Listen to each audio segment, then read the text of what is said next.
My name is Jack Patrick Hisa, and welcome to the Chatbot Africa and Conversational AI Summit 2022. We'll be discussing on how to operationalize AI through project management for conversational AI teams. There are a couple of things we want to discuss on how to build a basic assistant and all the way to production. So we are all aware about the minimum viable assistant.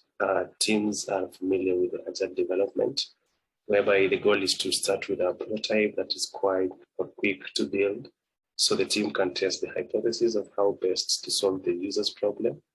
And this is actually in two ways. The first part is how to understand the machine learning aspect. That is what forms the core of any chatbot or any virtual assistant, how well you predict the next response. And also the second part is the conversational aspect, the dialogue terms, the conversation, the stories, the intentions of the users, and how to navigate through successful parts, which you call as the happy parts, and also the unsuccessful parts, which you call them as the unhappy parts. So these are the phases that reflect the strategies for operationalizing AI, as well as establishing a solid design and engineering foundation. They are split into 3 levels. We have the planning section, we have the minimal viable assistant development, and we also have the conversational driven development. So we're going to discuss about the concept of design, installation, integration, and the planning, how to set up the domain, and how to perform cold start when you're building the minimal viable assistant, and also how you perform the internal training and production training that is under CDD, or the conversation driven development.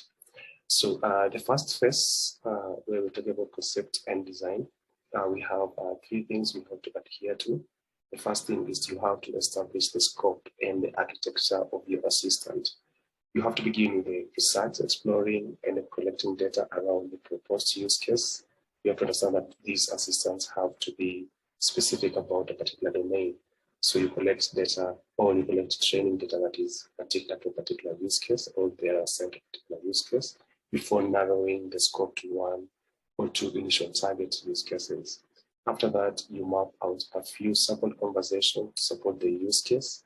If you've chosen a particular domain, let's say banking, retail, or even just as simple as any customer service, then you have to map out a few sample conversations to support that domain. Then you can begin to translate the dialogues. So these are the natural conversations into the building blocks that make up the assistance domain.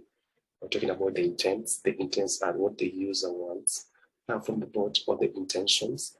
The entities are what is this assistant supposed to pick from any particular conversation. What are these specific things like the organization, places, locations, any particular thing that you might want to obtain from their intents.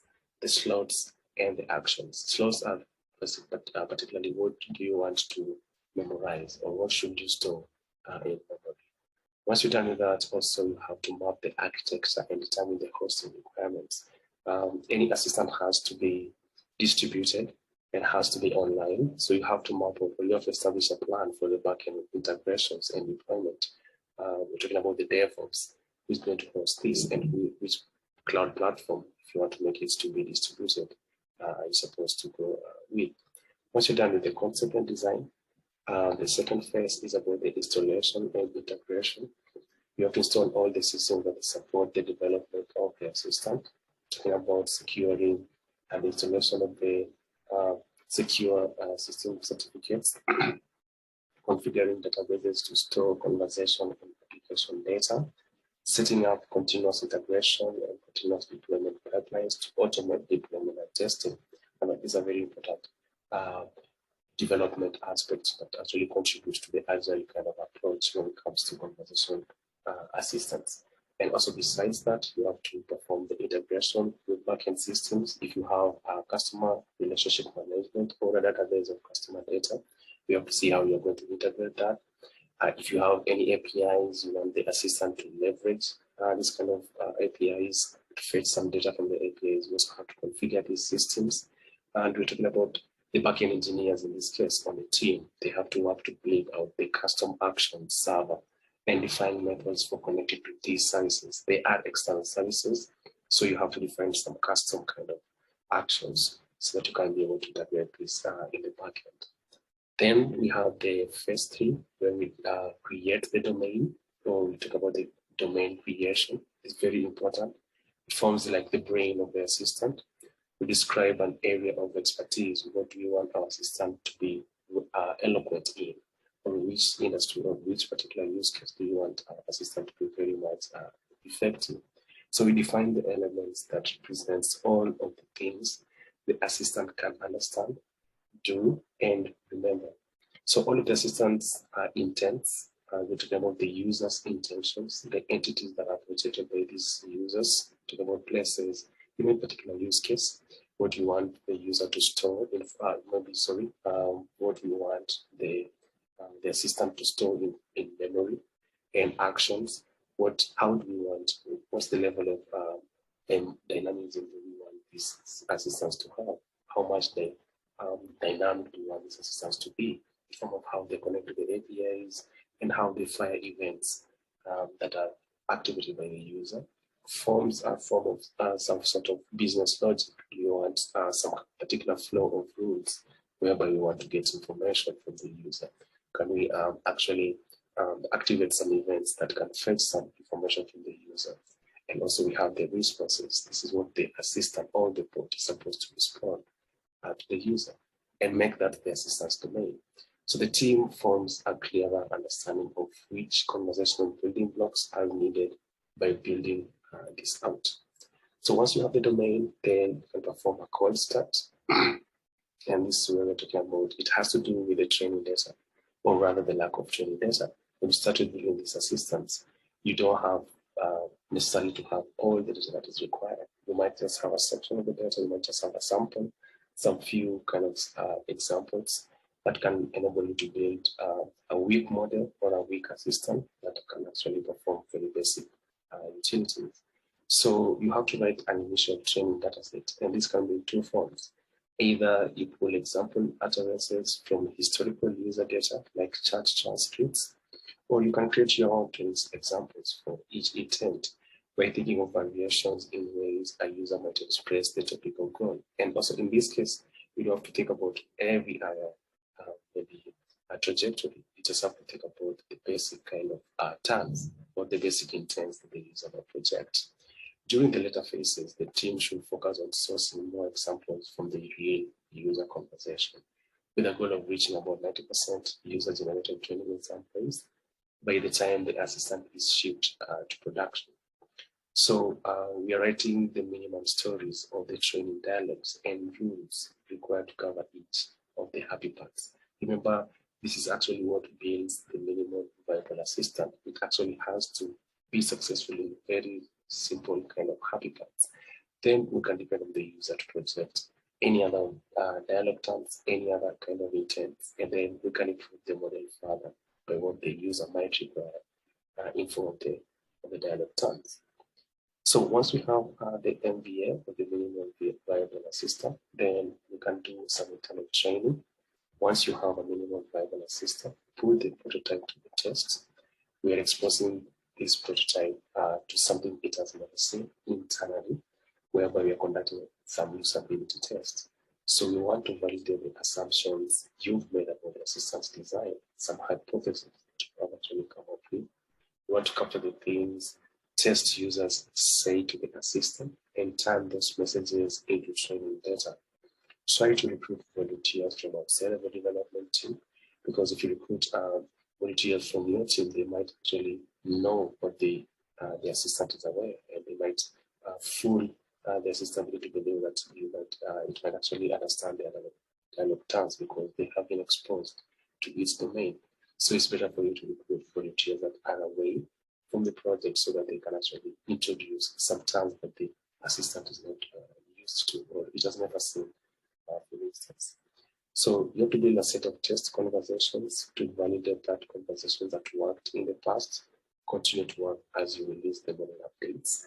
That is some form of trying to trust the model, trying to actually say that this assistant is doing what you expect it to be doing.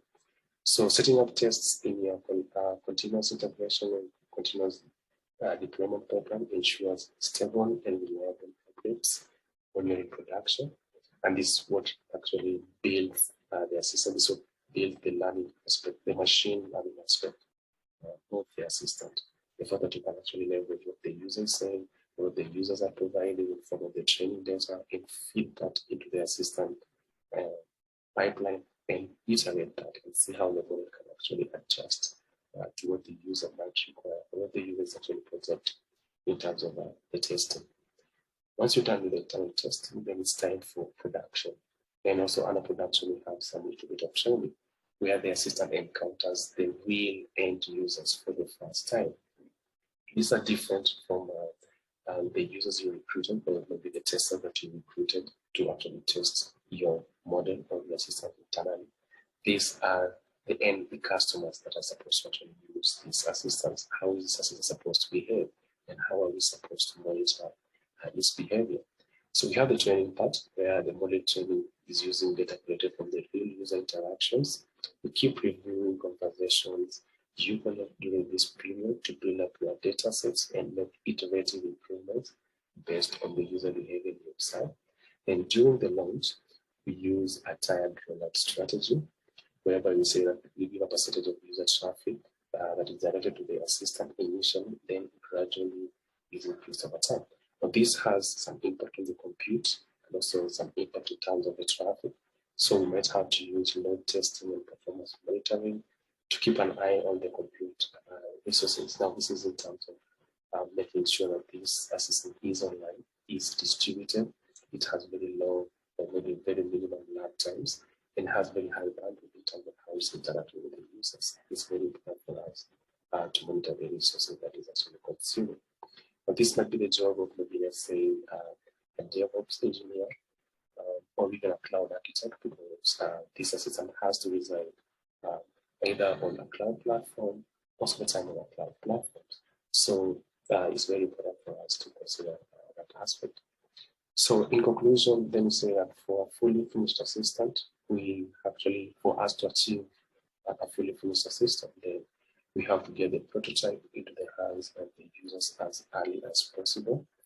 That is, we have to learn from the early experiments, iterate quickly, and train the models on real data to produce assistants that are more resilient under real-world conditions. It's very important for us to build assistants that are resilient, that are fault-tolerant. We're not building a perfect assistant. The assistant is supposed to learn from mistakes, it's supposed to learn from what it's providing. And the resiliency will be measured by how much flexibility and also how well dynamic this system is able to incorporate what's coming in as the users kind of requirements, and even iterating that quickly and even faster so that you can enable this assistant out of that level. But this can cut across any kind of multilingual or any kind of language, depending on which particular domain you've exposed your system to. But these phases are always going to be very much consistent in any kind of a project that are going to a conventional AI system.